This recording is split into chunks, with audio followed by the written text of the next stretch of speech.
Yeah. All right. Well, I think it's probably safe to go ahead and kick things off, and as people join, they'll join and listen in. Great to see everyone again, of course. We're really excited today. We have joining us Allyn Kilsheimer. Mr. Kilsheimer has served as president and CEO of KCE Structural Engineers since the founding of the firm in 1969, and as executive vice president of its sister company, KTLH Engineers, since 1995. Since that time, his structural design work has encompassed a broad range of project types, including high-rise office buildings, commercial, industrial projects, residential hotel complexes, and many others. Mr. Kilsheimer has provided consultation services on over 300 matters involving investigation, analysis, and arbitration.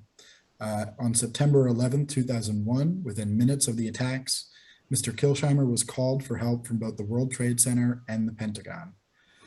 He realized that little could be done in New York to stabilize the building and secure them from catastrophic collapse, so he immediately responded to the Pentagon to begin emergency stabilization, rescue assistance, and determination of the extent of the damage. And I think that's about all I want to share, because I think Allyn will be able to really describe his own story the best. So without further ado, I'll turn it over to Allyn. Take it away. Great, thank you. How are you? Hope everybody's okay. I'm going to be 81 years old shortly, and been around the block just a few times. I just wanted to say, my father died when I was 6 years old, and my mother died not long after that. Scouting was my father, and essentially I belonged to a troop called Troop 51, and it was in Washington, D.C. And we used to have our meetings in the boiler room of an apartment, and the scoutmaster were 4 brothers that were Marines. So we weren't the normal scout troop. We wore Marine fatigues. We went on camp with Marine tents. We went on 20-mile hikes. We went on 10-mile runs. We were taught how to think out of the box and how to deal with difficult situations. And the way they taught us how to deal with difficult situations, they put us in difficult situations. I remember, and I forgot what it was called, but it ended up being in the woods with a knife and a fatigue uniform, and you were there for 2 days and 2 nights by yourself. And the idea was, and I assume that they were in the woods looking to make sure nothing bad happened, but I'll leave that aside. These guys were absolutely incredible, and I actually knew 2 of them through my life. They're now passed away, but I still have some things that I've gotten from them. But I guess from my standpoint, what scouting taught me was how to, A, take care of myself, B, how to take care of others, C, how to deal with situations that are very unusual, and how to think out of the box. What that has done for me, along with some wonderful people that have given me opportunities throughout my life, is I actually I went to elementary school, junior high school, and high school in Washington, D.C. I lived in the city of Washington for 77 years. My office has been in the city of Washington for 54 years or something like that.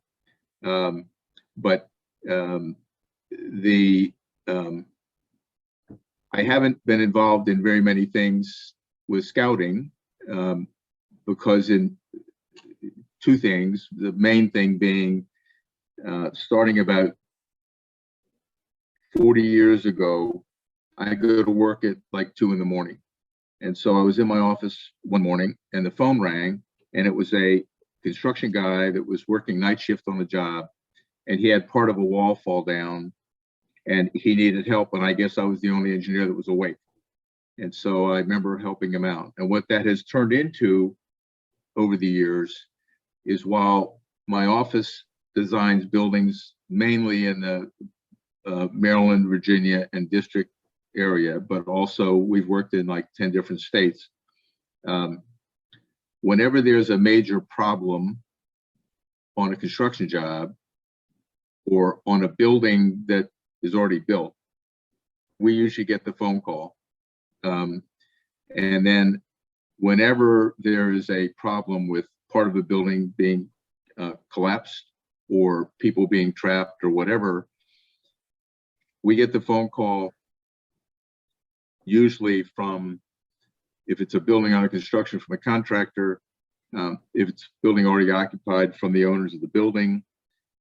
Many times we get it from public jurisdictions. Many times we get it from the federal government.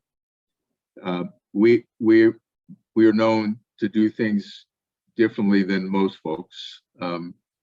I guess what I learned, starting with scouting, was you take charge. And so when we're called in, essentially, whether I say it or not, and I usually say it because I'm a very outspoken person, we say, okay, we're in charge, you do what you're told. And one of my favorite sayings is, lead, follow, or get the hell out of my way. And that's kind of what I explain to people. I explain that when we're trying to help folks, there's no rules except for our rules. And I don't even know what our rules are. I just do it by the seat of my pants, which a lot of people don't like, but that's the way it is. It is a very difficult thing to find a way when you're called in, when you have no idea why something happened, unless it was a terrorist attack or a hurricane or earthquake or something like that. It is very difficult to try to make sure that the emergency responders, i.e. the urban rescue people and FEMA and people like that, stay safe, because that's one of our things that I believe is our responsibility, is try and keep those people safe, because they are incredible people, and they really give very little thought to their own safety when they're trying to find somebody or trying to find multiple people. And so trying to get them to keep them safe is obviously one of the first things that has to be done. And then the idea is, even though I'm a structural engineer and I was fortunate enough by hook or crook to pass the registration laws, the registration exams, I'm sorry, when you have to deal with these emergency situations, there's insufficient time or knowledge to be able to do any calculations for anything. And most of those calculations would be worthless anyhow, because number crunching is great, and trying to prove that something will work or not work by running numbers. We used to do them all by hand. Now they're done by computers, which I understand the number of people that are on the line are younger folks. And I can tell you that when I'm asked why I think so many collapses happen, to pick one or two things, I go lack of communication, which is one of the things that I learned from scouting, is how to communicate properly. Sometimes by being beat over the head. I don't mean physically, but you guys probably understand what I mean. And the other is computers. Computers, while they allow all kinds of things to be done, the best computer you have is the one between your ears, right? And the computer, it at least for me so far, it hasn't run out of storage, and it doesn't need updates, because every time I go someplace, I get updated by what I learn there. Some of you guys, I guess, might have heard that I was called in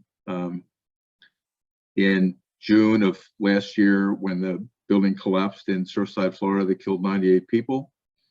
And I have been here. I'm actually there now. I have been here every 2 weeks for a couple of days until February. And since February, I've been down here full time. And I fly to different parts of the country when I get phone calls about situations there that need help with right away. So another thing that I learned from the Marines in Troop 51 was how to deal with multiple things at the same time. And I know there are words today as to what that's called, but leaving aside, you have to give 100% of whatever you have, or 120% of whatever you have, if you're going to offer help to other people. And I think one of the biggest things that besides how to think ahead and think out of the box, what I learned from the Jollis brothers was helping other people and how that helps you more than it actually helps the other people.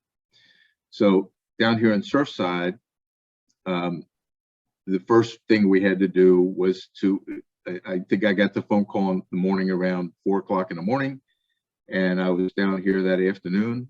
And obviously the first thing was to work with the fire rescue people and FEMA as they came down here.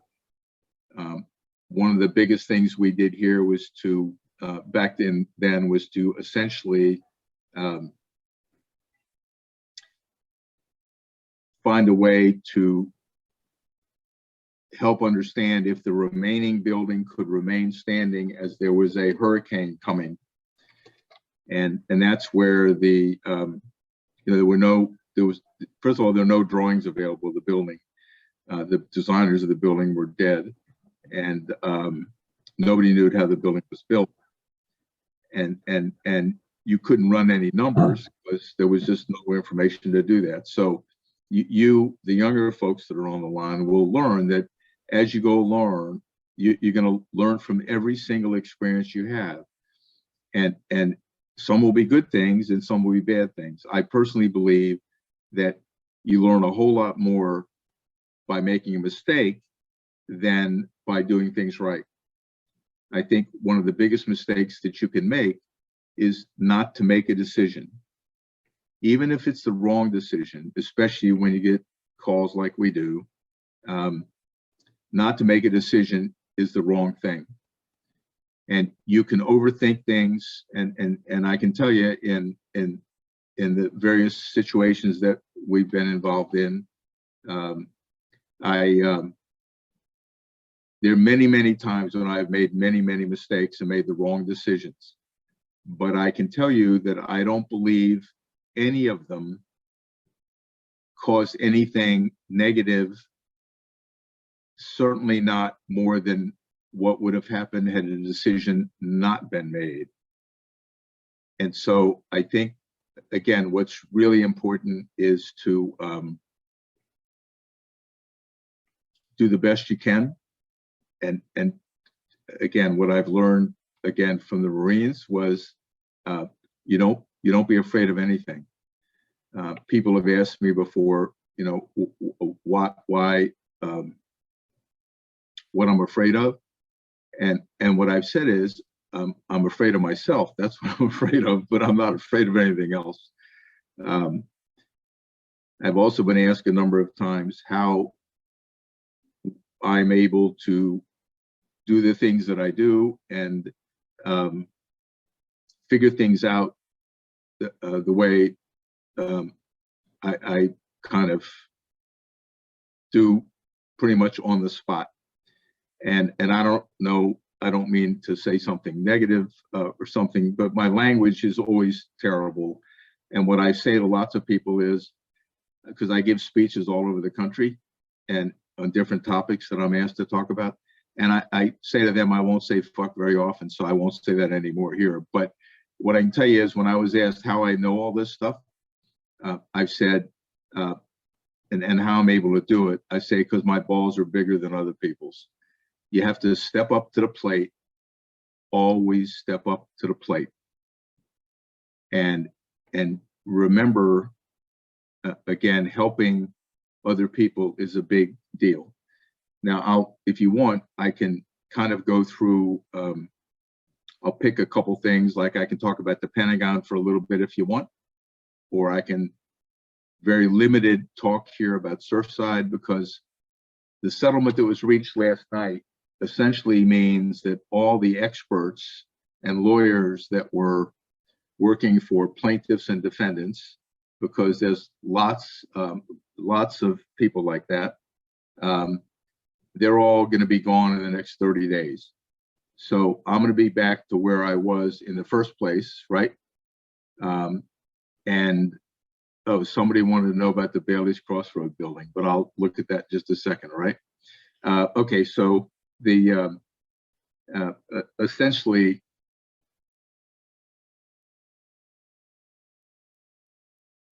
I originally had a plan, because remember, we were hired by the government agencies here in Florida. So we weren't part of a lawsuit. Our role was to figure out why it happened. And the main reason, besides figuring out why it happened, because many of the family members of people who died have asked, why did it happen? And then there are many, many other buildings all the way up and down, certainly the south coast of Florida and all the way up through Georgia, and even in Ocean City, Maryland, who want to know what happened to make sure that they don't have the same risk in their buildings. And part of that, all that concern is that the media makes up stories about why this happened. And the media has no idea why it happened.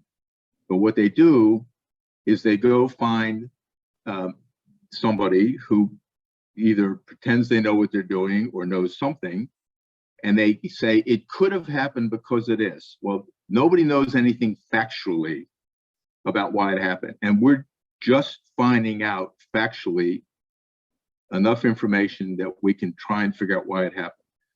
So the other thing to learn is, don't offer advice to people when you're not sure that you're done and you figured out whether you really believe what you're saying. You also want to essentially, I guess I've probably had 500 media events of various types all over the world. You can't, and I don't mean this negatively to media people, but you can't trust them, because what they're interested in is they're trying, among other things, to sell the newspaper or get ads on their TV program or whatever it is they're trying to do. Some of them are trying to get to the bottom line, but the bottom line, if it isn't dramatic, they're not that interested in it after they find out more about it. We have a couple of those right now. So be careful when you talk to media of any type, whether it's on the record or off the record. And then again, all due respect to folks that might be on the line, attorneys have a certain role that they have to fill. They're supposed to help their clients and deal with stuff. They might have a different idea of how you deal with that. I'm not sure that any of the scouts that were with me in Troop 51 with the Jollis brothers, I don't think many of them turned into attorneys, because we would have learned maybe that wasn't what we wanted to do. Anyhow, so somebody asked a question about the Tyson's Corner collapse, which is 40 years ago, or give or take.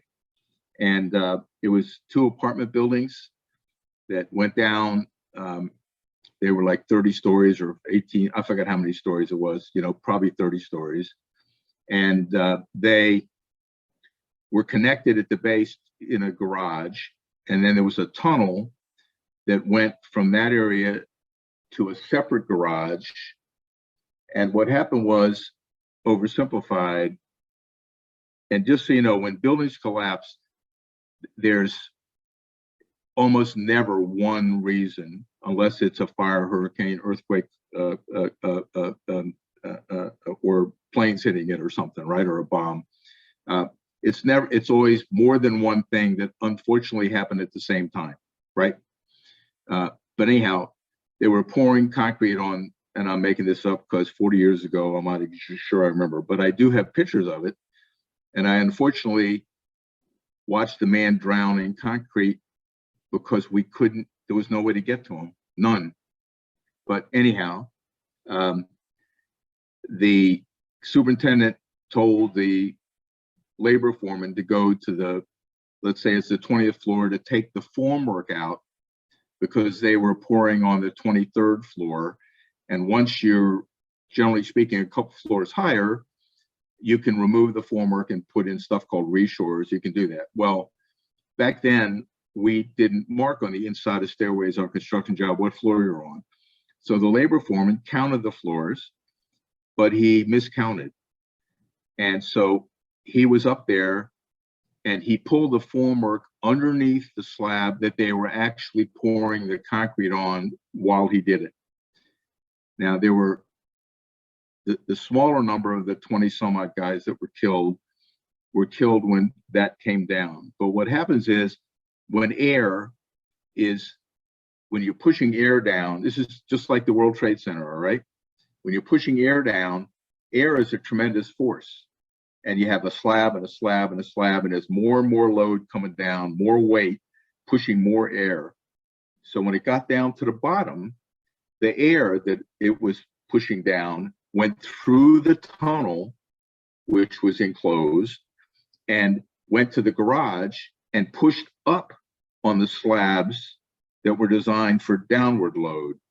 And so the majority of the people that were killed were electricians and people working in the garage when the slab they were under collapsed on them because it went up and then fell down. What I learned from that was anytime we ever did a building and we had a tunnel to something, we didn't put the roof on the tunnel till we're done with the rest of the building. All right. On the Pentagon, I was in my office. I'm sorry, I was in a meeting a block from my office, which is downtown Washington. And it was right around when cell phones kind of just were going. And I got a phone call from my office, roughly, I forgot, 9:30 in the morning. And it's my assistant, who at the time was called a secretary, but that isn't what you call people anymore, said a plane hit the building in New York. And I said, that's terrible. And I hung up the phone and I explained to the guys that I was in a meeting with what happened. And we went back to the meeting. And a few minutes later, I got another phone call and she said, another plane hit the building in New York. And we got a phone call for you to be in New York. And I remember walking, I left the meeting, and from where I was, which is Connecticut and K, to where my office is, which is Jefferson Place, which is between M&N and Connecticut Avenue and 19th Street. I remember walking out, and most of you probably were not alive when John Kennedy was killed, but it was the same thing. You walked out on the street and all the cars were stopped and people were out of their cars and they had their radios on. And then, now this didn't happen when Kennedy was killed, but what happened at the Pentagon was while I was walking, I saw a lot of people were jumping in their cars or were trying to get out of there, which I didn't understand. So I went to the office. We have a TV up where my office is, and the office had pictures, videos of what was going on in New York. And I remember saying, because I knew something about the building design because I had been called in on the one that happened in 1981 when a guy put a bomb downstairs in the World Trade Center. So anyhow, I said the building's going to come down, and understand the building was probably one of the better designed buildings that I've ever seen. But the man who designed it, and this is what happens with a lot of people, he decided that he could have designed it better and the planes wouldn't have knocked it down. Now, that's not true, but he convinced himself it was. And from that day until he died, which is not that long ago, he wasn't the same man. You talked to him and it was like you were talking to a shell of a man, because he had convinced himself that he was responsible for this. And one of the things you have to do is you have to be really honest with yourself at all times. But anyhow, so I am at the office, and they're going to send a car to come get me and take me to go to New York. And I got a phone call from the Pentagon, and I didn't know a plane hit the Pentagon at that point in time. So I got a phone call from the Pentagon from one of the guys that I knew, and he said, a plane hit and we need your ass here right now. And so I remember to myself saying, I can't do anything in New York because it's coming down. And if I went to New York and I tell those incredible rescue guys to get the hell out of the building, they're not going to listen to me. They're going to do their job, which is they go into the building to try and find people, no matter what. That's what they did. So I remember I'm on the way to the Pentagon, and it was like, you know, in the old movies, everybody's coming this way and I'm the only one going that way. So long story short, I get as close as I can. I have to park my car, kind of just left it. I had to climb up a stone wall, which I don't think I could do anymore. And I went to an area where I saw a bunch of hoses, and I started to walk in there, and there was a guy there, and he said, "You're not allowed in here." And I said, "Go to hell." And I went in, he said, "I'm going to shoot." And I said, "You better kill me." But he didn't shoot. And I went in, went as far as I could. Long story short, I couldn't get any further because of debris. So I came back out. When I came back out, there was a general's car sitting there. It was an old Ford, the way I remember it, with stars on the side of it. And you get in, and they drove me around the corner. And when I got there, the fire was still going on. It was around 1:30 in the afternoon, I think, when I finally got to that area. And they took me, because there was remodeling that was going on at the Pentagon at the time. And so there was a construction trailer there, and they took me in the construction trailer and to try and explain to me what was going on. And I did my normal thing, and I said, I don't want to hear it. I want to see it. So I spent that afternoon and night actually going into where the plane had hit. I remember there was one guy that went with me sometimes, but again, we ended up with more military people than you can imagine. After the third day of being there, 3 days and 3 nights, I had the first night when I was walking around inside in the water, I actually broke my foot, and so I was limping a lot, but the water actually helped keep the swelling down, I guess. So long story short, I decided that I if no other reason, I had to go home for a little bit, because I needed a change of underwear, because when it's hot, your legs chafe, it's hard to walk. So I remember going over to where I thought my car was, and there was a fence there all of a sudden. So I decided I was going to climb the fence, and I was halfway up, and this young kid with a gun goes, "Stop, or I'm told to shoot." And I did my go ahead and shoot, kill me. Well, he helped me over the fence, got to my car, went home. My wife actually was not there because her daughter was giving birth to our first grandchild. And remember, I'd been there 3 days and 3 nights. And what you find out is you take a shower, you change clothes, but you can't sleep. And I went back. And around the 5th day, around then, Rumsfeld came down, because his office was elsewhere in the building, and said, "Do what you have to do to help these people." Now, I didn't know how he knew me, but somebody told him about it. So we were doing what we had to do to try and find people and get people out. And then that was on a Tuesday. On Sunday, a guy named Lee Evey, who was the project manager for what's called the Penn renovation program. Lee called me down to an area they called the MOC, which is the modular office complex. Because remember, everything at the Pentagon has initials. They don't talk English, and goes, I want you to make it safe. I want you to figure out how to put it back again. And that's where we are. And I remember, because I didn't know him, he has become a very good friend of mine. I remember explaining to him about how I do things very quickly, and he said, do what you have to do. So Lee Evie, to this day, has about 50 holes in his body from all the bullets that he took that were meant for me. So he let me do what I did. We were given essentially 5 years to do the job. We were given $1 billion and told that we could get another $1 billion if we wanted to. Now, remember, 20 years ago was a lot. 20 billion is a lot today, but it was a lot then.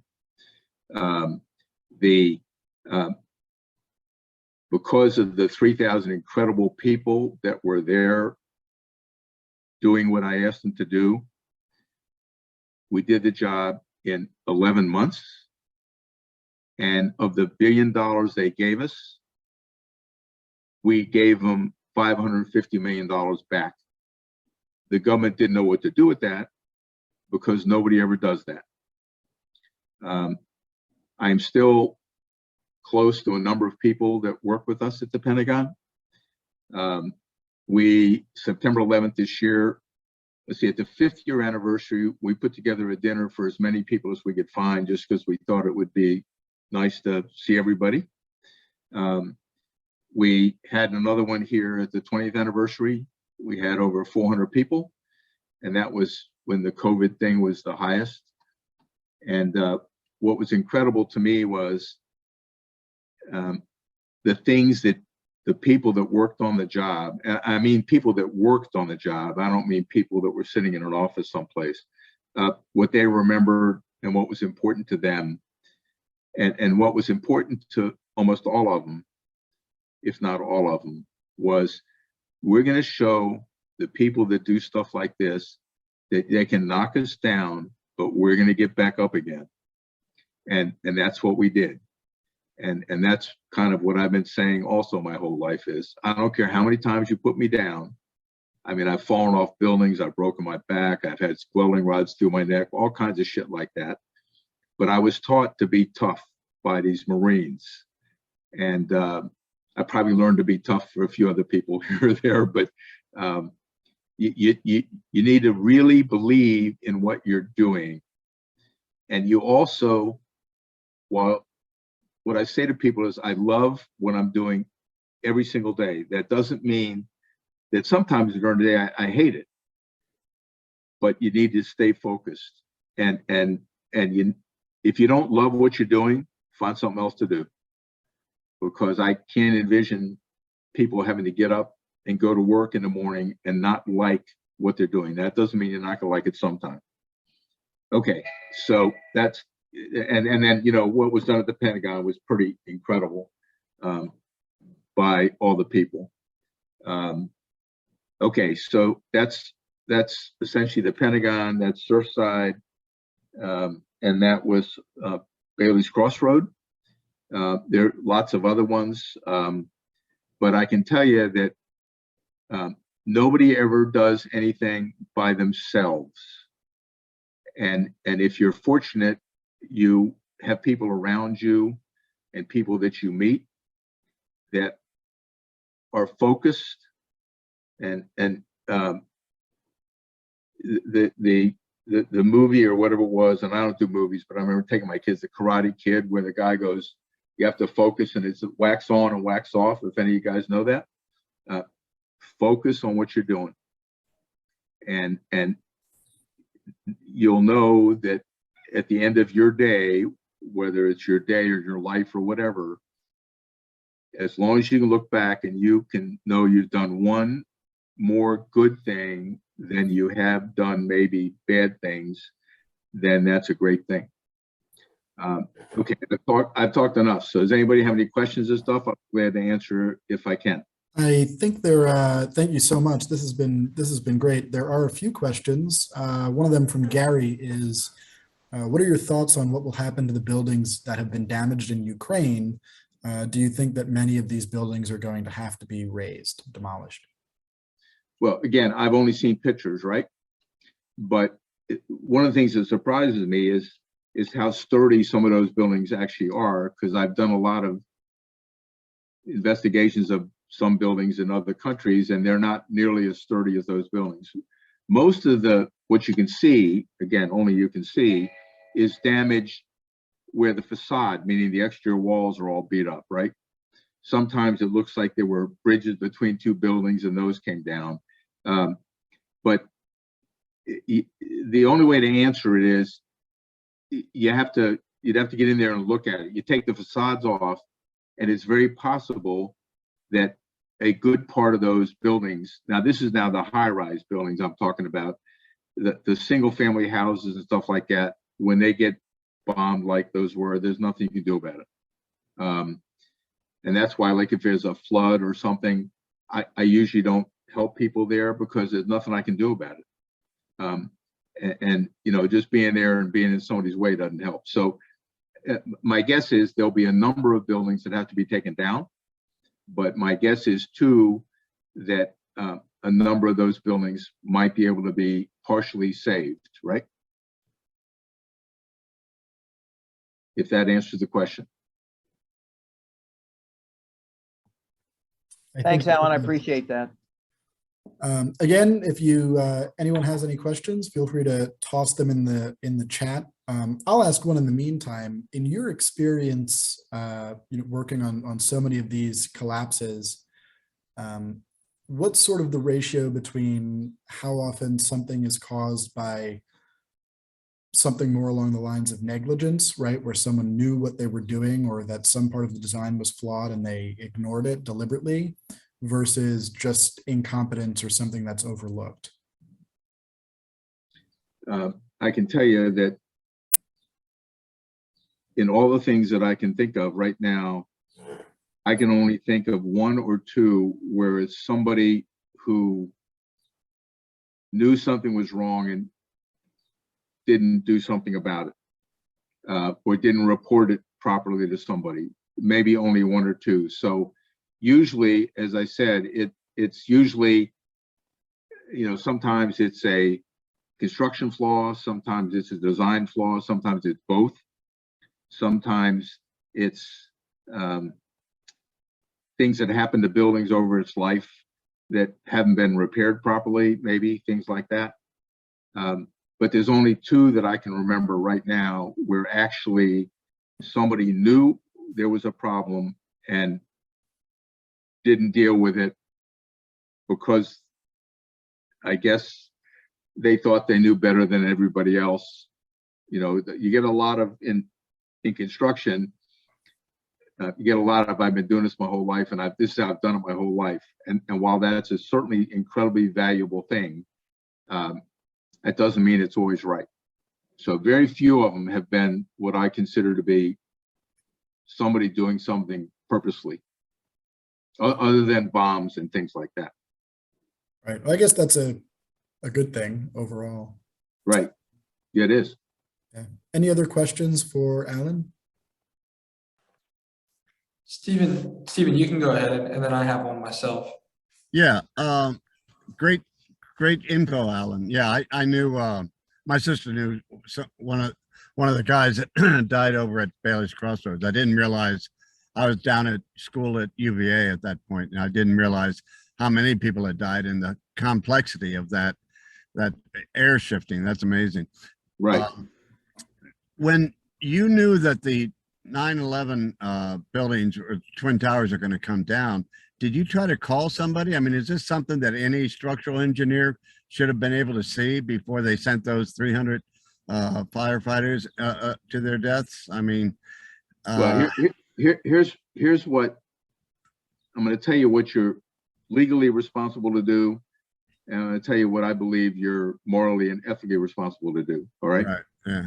Legally responsible, if you're a registered structural engineer, certainly in any of the 20 states or so that I've worked in, if you see something that you think is a problem that could be dangerous to anybody, you owe it to legally to notify the authorities. All right. I know I personally 3 times in my career have when I saw something and I said to an owner, let's say, this, we have to do something about this right now, and this is what you have to do, and they go, leave me alone. And I did this like a month ago, and I said to the guy, I said, okay, here's what I have to do. I have to notify the authorities, and they're going to do whatever they're going to do. We'll talk about that in a minute. Yes, I did the Minneapolis collapse, but anyhow,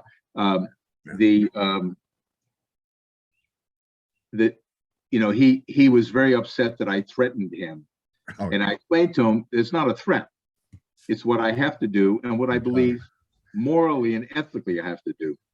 Now, the problem is when you do notify an authority, almost universally, they don't do anything.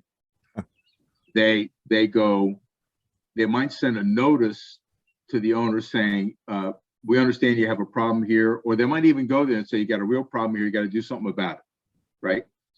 But they don't have the authority to step up and do something, or if they do have the authority, it's a long-term situation. Now, there are times where, in fact, the government agency contacted us and said, what do we do? And because of all the stuff we've done, I pretty much have contractors in most major cities that I know well. And if I think something has to be done and it can't be done in a hurry because of whatever reasons, I pick people on the phone and I go, here's what I need. I need 30 guys to do this, and I need concrete, I need wood, I need steel, whatever. And they never go, I'm sorry, who are we working for? They never go, who's going to pay us? They never do any of that. They have the stuff there within hours. They do what has to be done to make it safe. Then later they try to get paid, obviously, right? But that's kind of what happens. We don't give enough power. Like here in Florida, the way it works is you have these certification programs and stuff like that. And when a building reaches a certain age, it has to be, quote, certified. Well, we've been working hard to try and get that, to make it clear, because it's not, and make it specific, because it wasn't. But leaving that aside, what happens is the authorities can't, if you don't, like, we have one building, we were asked to look at about a half a dozen buildings down here. We probably asked to look at a couple hundred, but there were a couple that I thought were important, and a couple of them they didn't want me there. Well, if you're not allowed in, how can you tell them anything, right? So sometimes people don't want to know what's going on, and they believe just because something has worked for 30 or 40 years that it's going to work forever.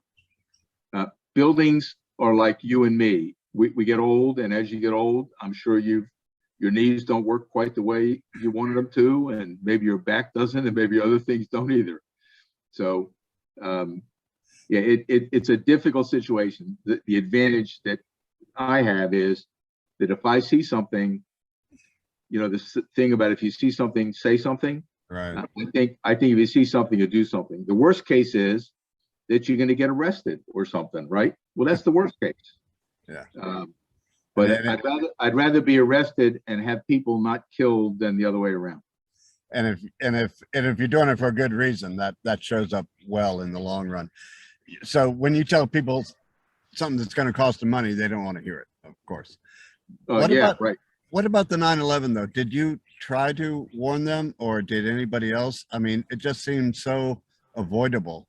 Well, I think the deal is, yes, I did try, but to say things were in a panic at that time, obviously, is putting it mildly. Right. But I feel very confident, based on my experience with these fire rescue guys throughout the country, that if we would have told those guys, you can't go in the building, it's going to fall down, the majority of them would have gone in there anyhow to try and save people. I also heard that because Giuliani didn't update their radios, they couldn't hear the evacuation order once they tried to get them out, once the first tower had fallen. We do have questions from some other folks, so I just want to make sure we get. Yeah, sure. everyone's And input. if you could mention the Minneapolis bridge, I used to live up there. Thank you. Yeah, sure. Okay. So Rob Hansen asks, he says, I'm a retired fundraising executive for the Salvation Army. We always said that the Salvation Army was first in and last out. Was that true in your experiences? Did you work with them at all? Yes, we did. And I'll explain to you, the Pentagon is the one that comes to mind the most. Within hours, the Salvation Army and the Red Cross were there. And remember, we had in the beginning hundreds and then 3,000 people. They found a way to feed all of us. Mm-hmm. They found a way, and I'm a Jewish guy and I don't eat hamburger bacon. Somehow they found out about it. So even though they had for breakfast hamburger bacon and pork every morning, there was something for me that didn't have it in, right? And you know, whether they were absolutely there first or whether the Red Cross, I don't remember that. What I know is they were there and they're incredibly helpful to all the people who were there, both physically and emotionally. Yeah, this is Robert Hanson. I appreciate that.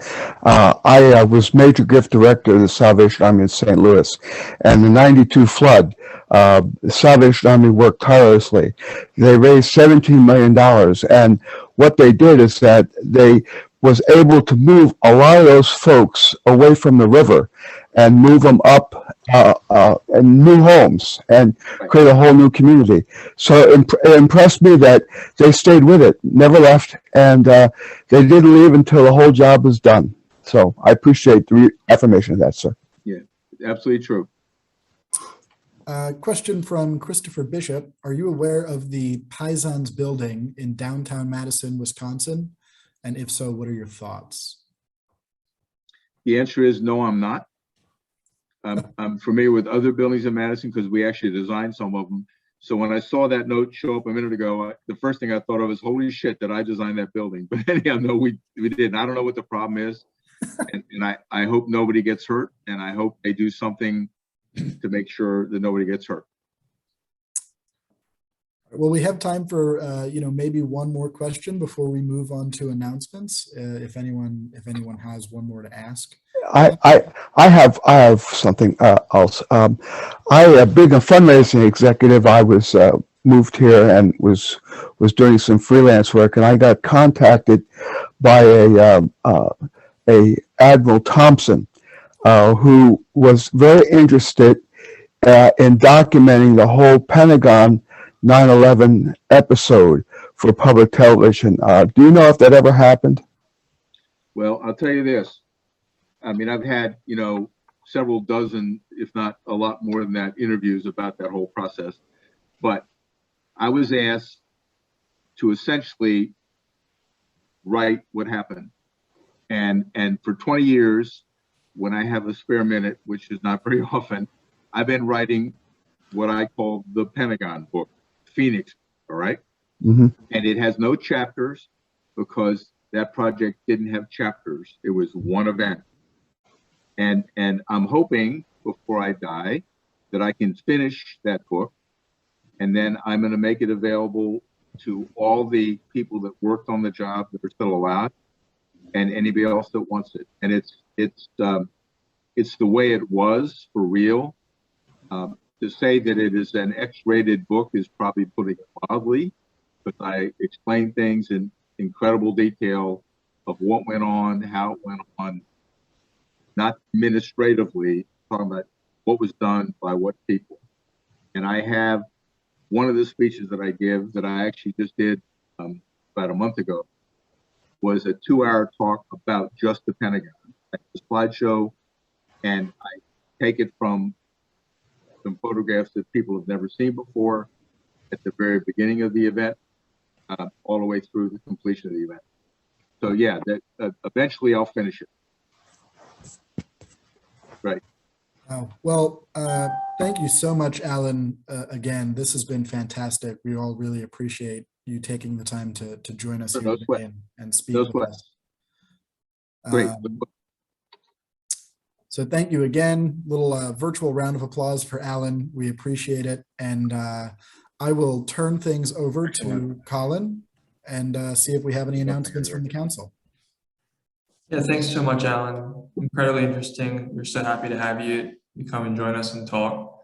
Not too much in terms of announcements. We are still looking, as the NESA 50th event was so successful back in April, we're looking to have another in-person networking event. You know, we have shifted these lunches into more of a speaker series, as you guys can see, and we're gonna reserve the networking opportunities for those in-person gatherings that we're working to plan and working to figure out for you guys. Also, you know, Connor has alluded to me that in the past we did take a little bit of a summer break with these lunches in July and August, and that may still be the schedule that we adhere to, but you guys will be updated on that. June, we are looking to have a lunch, and we're looking on locking down a speaker. So please, you know, as you saw today, tell coworkers, friends, anybody you can about these lunches. It's a great opportunity to see people speak about things that are rare to find opportunities to hear from these days. So I think that it's really valuable, and I appreciate Allyn coming in and stopping by again. And thanks everybody else for registering. Thanks, everyone. Thank you. Hi, Connor. Thanks for hosting. Bye, Jenna. Thank you. Bye, folks. Colin, if you want to hang on for just a minute here. Bye, Forrest. Yeah, I'll hang on with you. Hey, guys.